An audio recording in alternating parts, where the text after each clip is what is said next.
أعوذ بالله من الشيطان الرجيم بسم الله الرحمن الرحيم قل يا أيها الكافرون لا أعبد ما تعبدون ولا أنتم عابدون ما أعبد ولا أنا عابد ما عبدتم ولا أنتم عابدون ما أعبد لكم دينكم ولي دين صدق اللہ العظیم۔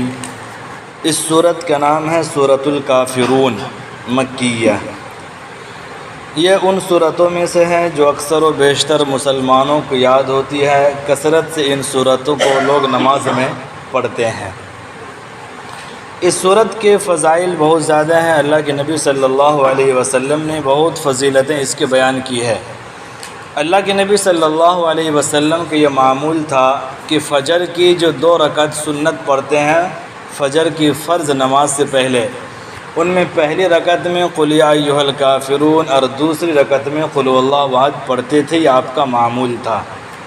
اسی طرح مغرب کے بعد 2 رکعت سنت ہے، ان میں بھی پہلی رکعت میں قل یا ایھا الکافرون اور دوسری رکعت میں قل هو اللہ احد اللہ کے نبی پڑھا کرتے تھے۔ یہ اللہ کے نبی کا اکثر یہ معمول تھا، یہ پڑھتے تھے، اس لیے ہم سب کو بھی ان طریقوں کو اپنانا چاہیے۔ فجر کی 2 رکعت سنت میں ایک میں قل یا ایھا الکافرون اور ایک میں قل هو اللہ احد۔ اسی طرح مغرب بعد کی 2 رکعت سنت پڑھتے ہیں، پہلی رکعت میں قل یا ایھا الکافرون اور دوسری رکعت میں قل هو اللہ احد۔ رات میں سوتے وقت میں بھی اس کے تعلق سے اللہ کے نبی نے صحابہ کرام کو تلقین فرمائی۔ اللہ کے نبی فرمایا کرتے تھے کہ رات میں سونے سے پہلے ضرور ایک بار قل یا ایھا الکافرون کی تلاوت کر لیا کرو، اس کی برکت سے اللہ تعالیٰ تمہیں کفر سے، شرک سے نجات عطا فرمائیں گے۔ یہ بہت بڑی فضیلت ہے۔ حضرت جابر، حضرت انس رضی اللہ تعالیٰ عنہ کو بھی اللہ کے نبی نے تلقین فرمائی۔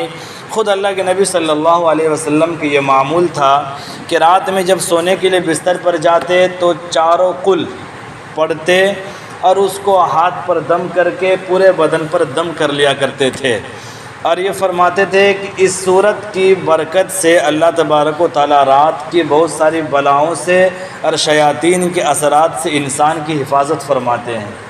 یہ نبی کا سنت طریقہ ہے۔ بہت سارے لوگ پریشان رہتے ہیں کہ رات میں سونے کے لیے جاتا ہوں، بستر پہ کربٹیں بدلتا ہوں، نیند نہیں آتی ہے۔ بہت سارے لوگ کہیں گے رات میں سوتا ہوں، الٹے پلٹے خواب آتے ہیں، ڈرونا خواب آتے ہیں، پریشان ہو جاتا ہوں، کیا کروں؟ تو اللہ کے نبی نے پاکیزہ طریقہ دیا ہے۔ سوتے وقت میں جائیں، لوگ آج کل موبائل چلاتے ہوئے، میوزک سنتے ہوئے، فلم دیکھتے ہوئے سو جاتے ہیں، اس کی وجہ سے الٹے پلٹے خیالات آتے ہیں، رات بھر پریشان رہتے ہیں، صبح میں اٹھے نیند پوری نہیں ہوتی ہے۔ تو اللہ کے نبی نے ایک طریقہ دیا ہے کہ سونے کے وقت میں 4 قل کی تلاوت کر کے ہاتھ پر دم کر لیں اور اس کو بدن پر پھیر لیں جہاں تک ہاتھ پہنچتا ہے۔ اس کی برکت سے اللہ تعالیٰ اس رات میں بہت سارے بلاؤں سے اور شیاطین کے اثرات سے بھی حفاظت فرمائیں گے۔ یہ بھی اس صورت کی ایک فضیلت ہے۔ ایک فضیلت اور ہے، فرماتے ہیں کہ ایک دن اللہ کے نبی نے عرض کیا، کیا میں تمہیں ایسا نسخہ نہ بتاؤں کہ اگر تم سفر میں اس پر عمل کرو تو سفر تمہارے لیے آسان ہو جائے اور سفر کی مشکلات سے تم بچ جاؤ؟ اس نے کہا یا رسول اللہ، میں اکثر و بیشتر میں سفر میں رہتا ہوں، مجھے پریشانی آتی ہے کہ یقیناً آپ ضرور بتا دیں ایسا کون سا نسخہ ہے جس پر میں عمل کر لوں تو سفر کی مشکلات آسان ہو جائے۔ پھر نبی نے فرمایا کہ سفر شروع ہو تو سفر میں 4 قل یا ایھا الکافرون، قل هو اللہ احد، قل اعوذ برب الفلق، قل اعوذ برب الناس، اور ایک سورت ہے اذا جاء نصر اللہ۔ یہ 5 سورتیں بکثرت سفر میں پڑھا کرو، ان کی برکت سے اللہ تعالیٰ بہت ساری مصیبتوں سے تمہیں محفوظ رکھے گا اور مشکلات آسان ہو جائیں گی۔ وہی صحابی خود فرماتے ہیں کہ جب سے میں نے ان صورتوں پر عمل شروع کیا، پہلے سفر کرتا تھا، میں سفر میں پریشان ہو جاتا تھا، فاقے کی نوبت آ جاتی تھی، کھانے پینے کے لیے کوئی چیز نہیں ملا کرتی تھی، لیکن جب سے میں نے ان باتوں پر عمل شروع کیا الحمدللہ میرا سفر آسان ہو گیا ہے۔ یہ بھی ایک فضیلت ہے اس صورت کی۔ اس کے علاوہ اور بھی کئی ساری فضیلتیں ہیں، 2-3 یاد رکھیں گے تو عمل کرنے میں آسانی ہوگی۔ تو فجر کی اور مغرب کے بعد کی 2 سنتوں میں پڑھنے کا معمول بنائیں۔ پہلی رکعت میں قل یا ایھا الکافرون اور دوسری رکعت میں قل هو اللہ احد۔ رات میں سونے کے لیے جائیں تو چاروں قل پڑھ کر کے ہاتھ پر دم کر لیں، بدن پر پھیر لیں۔ یہ سنت طریقہ جب اس کو اپنائیں گے نا، ان سنتوں پر عمل کرنے کی وجہ سے اللہ تعالیٰ بہت ساری بیماریوں سے اور بہت ساری بلاؤں سے حفاظت فرمائیں گے۔ یہ اس صورت کی مختصر سی فضیلت ہے۔ اب آئیے شان نزول کی طرف۔ اس صورت کی شان نزول کیا ہے؟ شان نزول کہتے ہیں بیک گراؤنڈ، کس پس منظر میں یہ صورت نازل ہوئی۔ اللہ کے نبی صلی اللہ علیہ وسلم اللہ تبارک و تعالیٰ کے حکم سے مکہ کے اندر توحید کی دعوت دینا شروع کیے اور لوگوں کو دین کی طرف بلانے لگے۔ اس وقت کچھ وہ لوگ تھے جن کے مقدر میں ہدایت تھی، آپ کی بات مان کر کے آپ کے ہاتھ پر ایمان لائے اور وہ مسلمان ہو گئے اور آپ کے طریقے پر عمل کرنا شروع کر دیے۔ کچھ وہ بڑے بڑے مکہ کے سرداران تھے، آپ کی دعوت کے نتیجے میں اس کو اپنی چودراہٹ خطرے میں پڑنے کا اندیشہ ہونے لگا، ڈر ہونے لگا کہ آہستہ آہستہ اسلام بڑھ رہا ہے، مسلمان بڑھتے جا رہے ہیں، اگر ایسا سلسلہ چلتا رہا تو ہماری سرداری خطرے میں آ جائے گی۔ پھر اس نے آ کر کے اللہ کے نبی صلی اللہ علیہ وسلم سے مصالحت کی پیشکش کی اور کہا کہ دیکھیے آہستہ آہستہ اختلاف بڑھتا جا رہا ہے، اس کے نتیجے میں میں آپ کے ماننے والوں کو اوپر ظلم و ستم بھی کر رہا ہوں، اس لیے کسی ایک چیز پر اگر ہم لوگ مصالحت کر لیں تو ہمارے لڑائی جھگڑے ختم ہو جائے گی۔ اس نے مصالحت کے لیے 3 پیشکش کی۔ پہلی پیشکش یہ کہ دیکھیے میں بھی آپ کے خدا کی عبادت کرنے کے لیے تیار ہوں، لیکن ایسا کریں کہ 1 سال میں آپ کے خدا کی عبادت کروں گا اور کسی کی عبادت نہیں کروں گا، اور 1 سال آپ ہمارے خدا کی عبادت کریں گے، یعنی 1 سال میں آپ کے دین پر عمل کروں گا، 1 سال آپ ہمارے دین پر عمل کریں گے تو لڑائی جھگڑا ختم۔ تو اللہ کے نبی صلی اللہ علیہ وسلم نے یہ تجویز قبول نہیں کی، کہا کہ دیکھو میرا دنیا میں آنے کا مقصد اور مشن ہی یہی ہے کہ میں لوگوں کو شرک سے نکال کر توحید کی طرف لاؤں، گمراہی سے نکال کر ہدایت کی طرف لاؤں، اور میں خود یہ کام کروں میں اسے کبھی بھی قبول نہیں کر سکتا۔ انہوں نے دوسری تجویز پیش کی، چلیے آپ اپنے خدا کی عبادت کیجئے، لیکن جب آپ مسجد حرام آیا کریں تو آنے کے بعد آپ اپنے خدا کی عبادت کیجئے، لیکن ہمارے بتوں کے اوپر ہاتھ رکھ دیا کیجئے کم سے کم، پھر آپ اپنے خدا کی عبادت کر لیجئے۔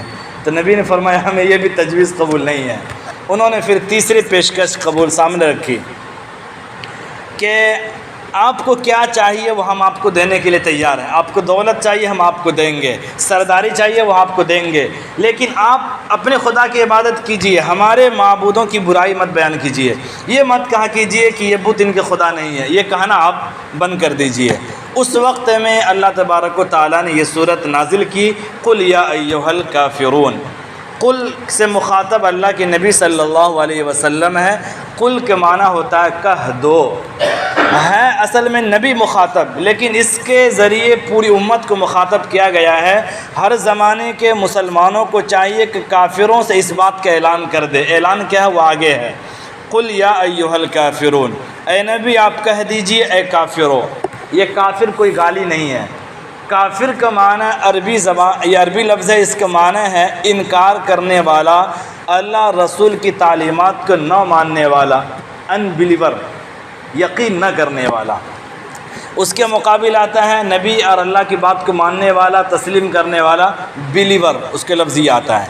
تو چونکہ وہ لوگ نہیں مانتے تھے اس لیے اسی لفظ کے ذریعے مخاطب کیا، قل اے نبی آپ کہہ دیجئے ایھا الکافرون، اے کافرو، لا اعبد ما تعبدون، میں ان چیزوں کی عبادت نہیں کرتا ہوں جن کی تم عبادت کرتے ہو، ولا انتم عابدون ما اعبد، اور نہ تم ان چیزوں کی عبادت کرتے ہو جن کی میں عبادت کرتا ہوں، یعنی میرا خدا الگ ہے، تمہارا خدا الگ ہے۔ میں اس ایک خدا کو مانتا ہوں جس کے ساتھ میں کسی کو شریک نہیں کرتا، جو سارے سنسار کا بنانے والا ہے، ہر چیز کی طاقت جس کے قبضے قدرت میں ہے، میں اس خدا کو مانتا ہوں۔ اور ان کا عقیدہ کیا ہے؟ تمہارا عقیدہ یہ ہے کہ وہ خدا سنسار بنانے کے بعد اپنے تمام اختیارات بتوں کو دے چکے ہیں، وہ خالی بیٹھے ہوئے ہیں۔ کسی بت کا کام ہے کہ روزی دو، کسی کا کام ہے بیماروں کو شفا دو، تم ان تصورات کے ساتھ ان بتوں کی عبادت کرتے ہو کہ وہ خدا فری ہو چکے ہیں، ان بتوں کی ذمہ داری لگا دی ہے، یہ بت اپنا کام میں لگے ہوئے ہیں، لہذا ان کی بھی عبادت کرو تاکہ ہمیں یہ بت روزی دے، یہ تمہارا خدا ہے۔ اور میرا خدا وہ ہے کہ جن کے ساتھ کوئی شریک نہیں ہے، اس لیے نہ میں ان خدا کی عبادت کرتا ہوں جن کی تم عبادت کرتے ہو، اور نہ تم ان خدا کی عبادت کرتے ہو جن کی میں عبادت کرتا ہوں۔ ولا انا عابد ما عبدتم، اور نہ میں ان معبودوں کی عبادت کرنے والا ہوں جن کی تم عبادت کرتے ہو۔ یہ کلیئر کر دیا کہ وہ لوگ امید میں ہو سکتے تھے کہ چلو ابھی میرے خدا کی عبادت نہیں کرتے ہیں، فیوچر میں جا کر کے کر سکتے ہیں، جب حالات مشکل ہو جائے تو کریں گے۔ تو اللہ کے نبی نے پہلے بتا دیا کہ قیامت تک کبھی بھی ایسا وقت نہیں آئے گا کہ میں تمہارے معبود کی جا کر کے عبادت کروں۔ ولا انتم عابدون ما اعبد، اور نہ تم میرے ان معبودوں کی، ان خدا کی عبادت کرو گے جن کی میں عبادت کرتا ہوں۔ یہاں سے مخاطب وہ خاص لوگ ہیں جو اللہ کے نبی کے پاس آئے تھے، جن کے بارے میں یہ بات طے ہو چکی تھی، اللہ کے علم میں تھا کہ ان کے سامنے کتنی دلائل پیش کر دیا جائے یہ لوگ ایمان لانے والے نہیں ہیں، اس لیے ان کے بارے میں واضح بات بتا دی کہ تم اس خدا کی عبادت کرنے والے نہیں ہو، یعنی کبھی بھی نہیں کرو گے جن کی میں عبادت کرتا ہوں۔ ان میں سر فہرست تھا ولید بن مغیرہ، عاص بن وائل جس کا تذکرہ پہلے بھی آیا، اور ایک اسود۔ یہ تین بڑے سردار نبی کے پاس یہ پیشکش لے کر کے آئے تھے۔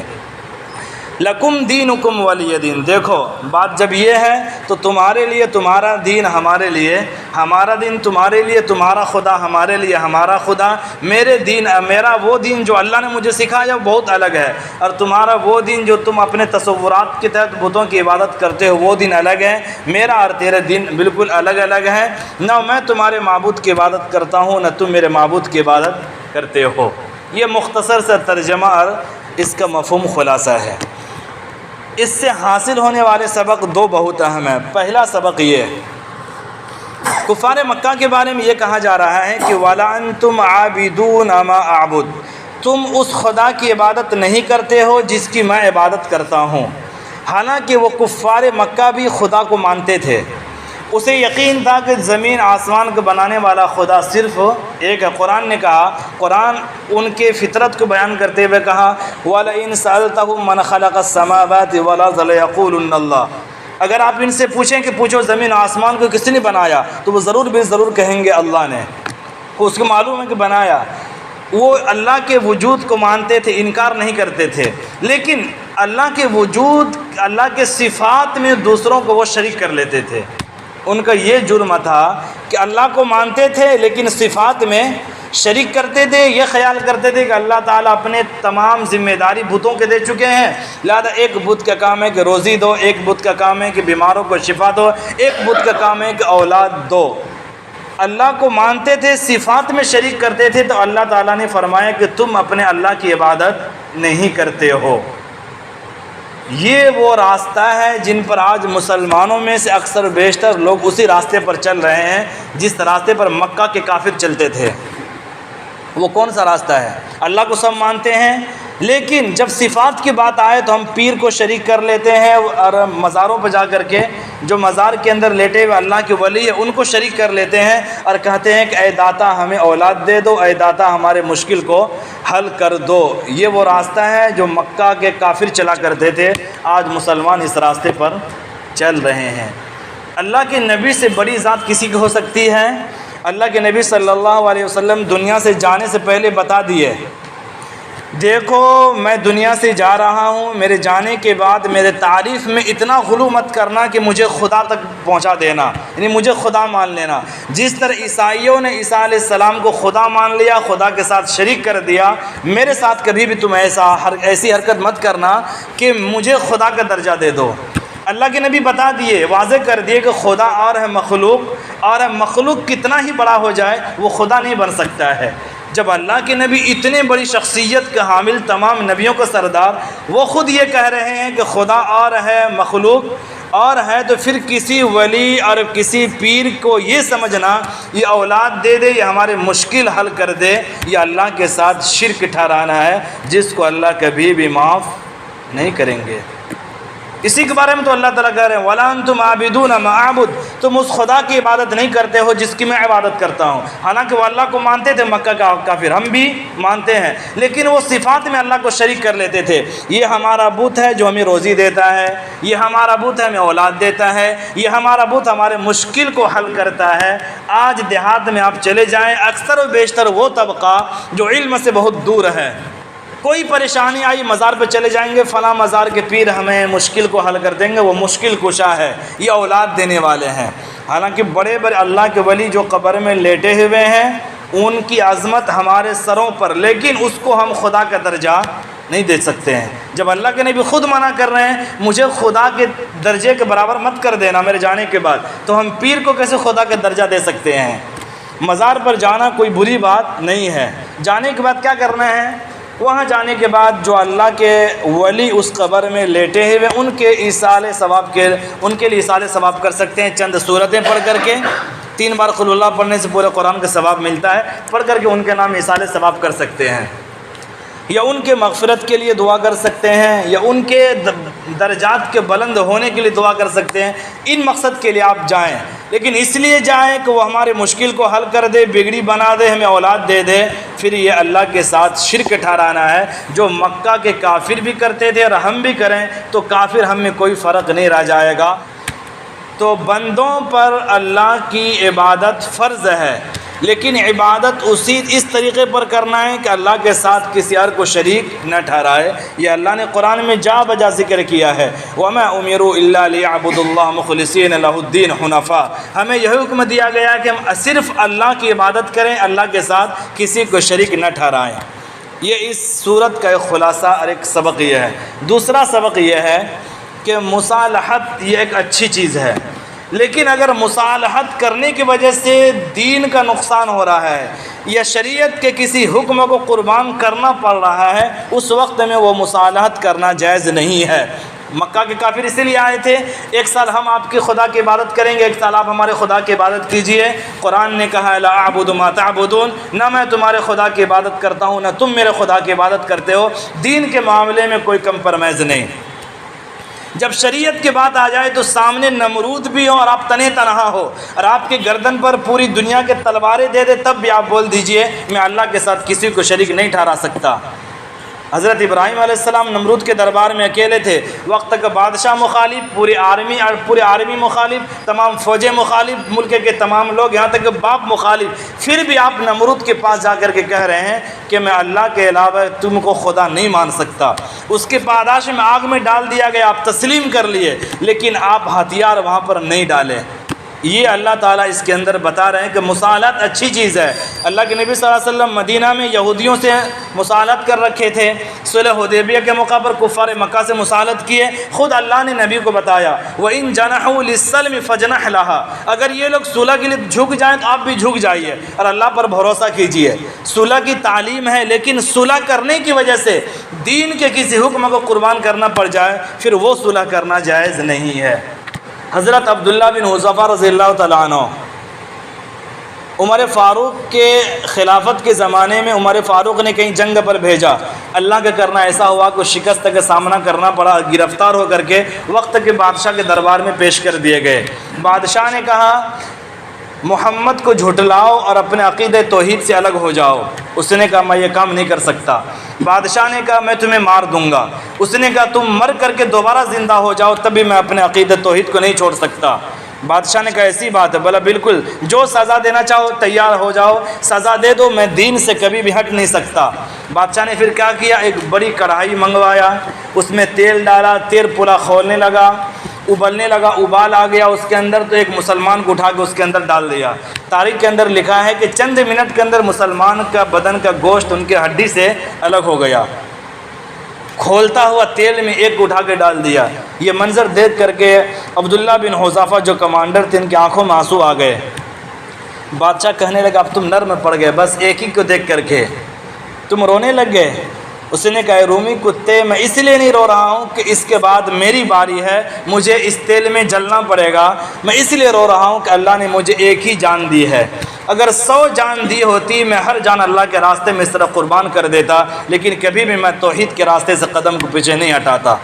جب بادشاہ نے یہ عزم و استقلال دیکھا تو اس کو وہاں سے رہا کر دیا۔ وہ عیسائی بادشاہ کیا بول رہا تھا، دین چھوڑ دو، حالانکہ لمبی روایت ہے وہ کہ تم اگر بادشاہ چاہیے تو میں اپنی سلطنت کا آدھی حصہ تمہیں دے دوں گا، لڑکی چاہیے تو میں روم کے خوبصورت لڑکے لا کے تمہارے قدموں میں رکھ دوں گا، تم محمد کا در چھوڑ کر کے عیسائیت دین قبول کر لو۔ اس نے کہا کبھی بھی یہ کام میں نہیں کر سکتا، تم مر کر کے دوبارہ زندہ ہو جاؤ تب بھی میں عقیدہ کو چھوڑنے والا نہیں ہوں۔ یہ اس صورت کے اندر اللہ نے یہ سبق دیا ہے، قل یا ایھا الکافرون لا اعبد ما تعبدون۔ ہر زمانے کے مسلمانوں کے لیے تعلیم ہے کہ جب اگر کافر آپ کو یہ کہہ دے کہ ہمارے جسم کا خون ایک ہے، ہم سب انسان ہونے کے ناطے ایک ہے، لہذا ہمارے ہولی دیوالی میں شریک ہو جاؤ، ہمارے مندروں میں آ جاؤ، ایسے وقت میں آپ صاف کہہ دیں لا اعبد ما تعبدون، میں اس خدا کی عبادت نہیں کرتا ہوں جس کی تم عبادت کرتے ہو۔ دین کے معاملے میں کبھی بھی کوئی کمپرومائز نہیں ہے۔ جب دین کا مسئلہ آ جائے تو اللہ تعالیٰ کا بہت سخت واضح فیصلہ قرآن کے اندر ہے۔ ہاں اگر ایسی مصالحت جس میں دین کا نقصان نہیں ہو رہا تو وہ تو خود اللہ کے نبی مدینہ کے اندر کر چکے، یہودیوں سے کر رکھے تھے، صلح حدیبیہ میں مکہ کے کافروں سے کیے، وہ ہمیں بھی کرنے کا حکم دیا گیا ہے۔ لیکن دین کے راستے پر چلتے ہوئے کبھی آپ کی زندگی میں دو مرحلہ آ جائے، ایک طرف دین ہے ایک طرف دنیا ہے، ایسے وقت میں دنیا کو قربان کر کے دین کو اختیار کریں گے، چاہے دین کو اختیار کرنے کی وجہ سے اولاد ذبح کر دیے جائیں، گھروں پر بلڈوزر چلا دیا جائے یا ہمیں ملک سے باہر کر دیا جائے، پھر بھی اللہ کا یہی فیصلہ ہے کہ دین کو کبھی بھی چھوڑنا نہیں ہے۔ اللہ تبارک و تعالی ہم سب کو مرتے دم تک عقیدہ توحید پر جمنے کی توفیق عطا فرمائے۔ صدق اللہ العظیم۔